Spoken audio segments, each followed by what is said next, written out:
फेरा में हमारा देवरा जागेला।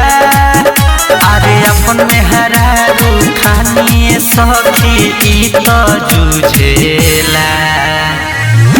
भातार परदेसी न बुझेला देवर रोज ढोढ़ी छुदेला। भातार परदेसी न बुझेला देवर रोज ढोढ़ी छुदेला।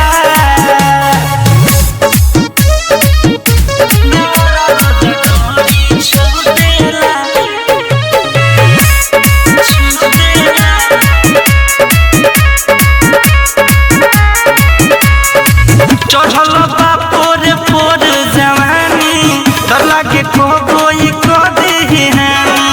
कहीं देखेला तो सुनो ये सखी कहेला प्यार से हमरा के रानी।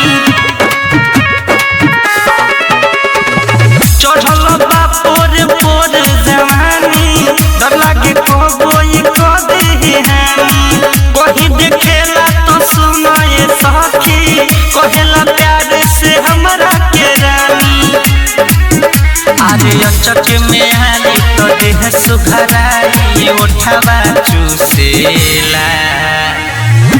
भातार परदेसी न बुझेला देवर रोज ढोढ़ी छुदेला। भातार परदेसी न बुझेला देवर रोज ढोढ़ी छुदेला।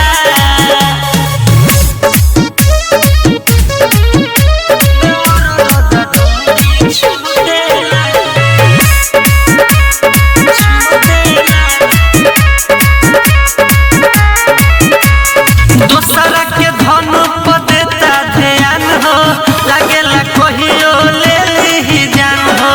आलम प्रेमी समसुल का बताई आवेला सोझा देता नेतान हो। दोसरा के धन पर देता ध्यान हो लागेला कहियो ले ली जान हो। आलम प्रेमी समसुल का बताई आवेला सोझा तान हो। तो कहीं रहेला तो घरवा में आए के हमके ढूंढेला। भातार परदेसी न बुझेला देवर रोज ढोढ़ी छुदेला। भातार परदेसी न बुझेला देवर रोज ढोढ़ी छुदेला।